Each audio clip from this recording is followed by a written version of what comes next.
Assalamualaikum warahmatullahi wabarakatuh. Perkenalkan saya Alimatu Mahfududdin Hasanah dengan NIM 210 2016 102 dari kelas HKI C1. Video ini dibuat untuk memenuhi ujian tengah semester mata kuliah Ulumul Hadis. Tema yang akan kita bahas pada kesempatan ini adalah sejarah kodifikasi hadis. Sebelum kita membahas lebih jauh, alangkah baiknya kita mengetahui apa sih kodifikasi itu. Kodifikasi atau tadwin secara bahasa adalah mengikat yang terpisah dan mengumpulkan yang tercecer kepada satu diwan atau kitab. Sedangkan tadwin secara istilah adalah aktivitas pengklasifikasian dan penyusunan. Pada awal perkembangan Islam, pengkodifikasian hadis tidak terlalu penting karena pada waktu itu banyak sekali orang-orang yang mengetahui hadis Nabi. Seiring dengan berjalannya waktu, orang-orang yang hafal terhadap hadis semakin berkurang disebabkan mereka gugur di medan perang. Maka dengan segera umat Islam mengantisipasinya dengan melakukan kodifikasi hadis. Akan tetapi, kodifikasi hadis tak mungkin dapat dilakukan tanpa ada usaha sebelumnya. Para sahabat telah menyusun fondasi-fondasi kodifikasi dengan menghafal sabda Rasulullah SAW dengan hafalannya mereka yang terkenal kuat. Di samping itu, terdapat sebagian sahabat yang mencatat hadis-hadis ke dalam catatan mereka. Kemudian, usaha yang dilakukan pada masa sahabat ini terus dikembangkan oleh generasi tabi'in dan generasi selanjutnya menggunakan sistem sanad.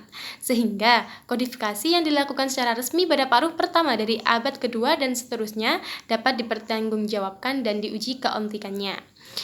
Langsung saja kita masuk pada sejarah kodifikasi hadis. Hadis Nabawi atau Sunnah Nabawiyah adalah satu dari dua sumber syariat Islam setelah Al-Quran. Fungsi hadis dan syariat Islam sangat strategis. Di antara fungsi hadis yang paling penting adalah menafsirkan Al-Quran dan menetapkan hukum-hukum lain yang tidak terdapat dalam Al-Quran. Begitu pentingnya kedudukan hadis, pantas jika salah seorang ulama berkata, Al-Quran itu lebih membutuhkan kepada As-Sunnah daripada Sunnah membutuhkan kepada Al-Quran. Sejak zaman kenabian, hadis adalah ilmu yang mendapat perhatian besar dari kaum muslimin. Hadis mendapatkan tempat tersendiri di hati para sahabat, tabi'in, dan orang-orang yang datang setelah mereka. Setelah Al-Quran, seseorang akan dimuliakan sesuai dengan tingkat keilmuan dan hafalan hadisnya. Karena itu, mereka sangat termotivasi untuk mempelajari dan menghafal hadis-hadis Nabi melalui proses periwayatannya. Tidak heran jika sebagian dari mereka sanggup menempuh perjalanan beribu-ribu kilometer demi mencari satu hadis saja. Sebetulnya, kodifikasi atau penulisan dan pengumpulan hadis itu telah dilakukan sejak zaman para sahabat.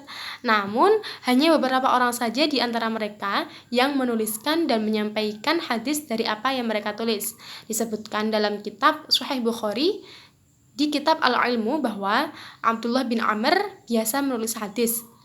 Abu Hurairah berkata, tidak ada seorang pun dari sahabat Rasulullah Shallallahu Alaihi Wasallam yang lebih banyak hadisnya dari aku kecuali Abdullah bin Amr. Karena apa? Karena ia biasa menulis sementara aku tidak.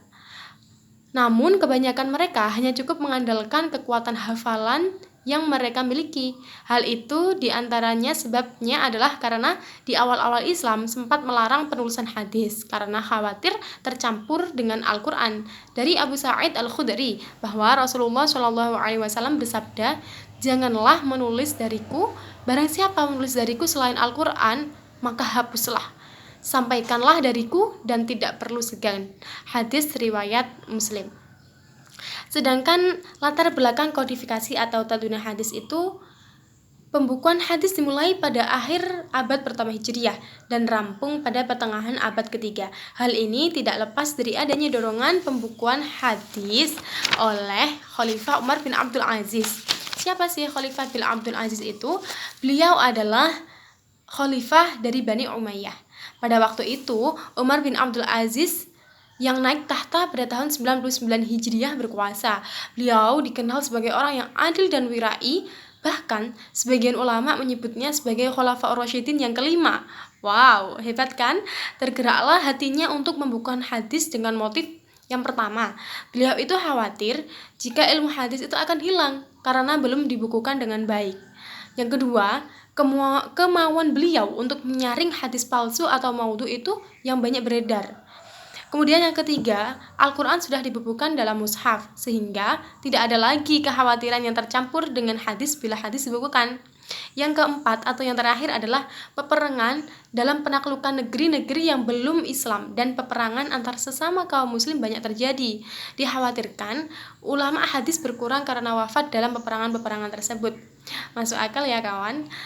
Kemudian kita masuk pada masa atau fase-fase kodifikasi hadis pada abad kedua. Pada abad kedua, pengkodifikan hadis secara resmi dilakukan atas instruksi khalifah secara luas. Dilakukan pada masa Khalifah Umar bin Abdul Aziz. Ia menjadi khalifah selama 2,5 tahun. Ia adalah keturunan Umar bin Khattab melalui ibunya, Laila Ummu Asim bin Umar bin Khattab. Pada saat itu beliau mendorong semua ulama di berbagai negeri untuk mencatat hadis Rasulullah yang mereka hafal. Umar bin Abdul Aziz ini mengirimkan surat kepada Qadhi dan Gubernur Madinah Abu Bakar bin Muhammad bin Amr bin Hazm yang isinya, perhatikanlah hadis Rasulullah, lalu tulislah, karena sesungguhnya aku khawatir kepada pengkajian ilmu dan wafatnya para ulama, dan janganlah kamu menerima kecuali hadis dari Nabi, dan sebarkanlah ilmu. Duduklah sehingga mengetahui orang yang tidak tahu, karena sesungguhnya ilmu tidak akan musnah sehingga keadaannya menjadi sesuatu yang rahasia.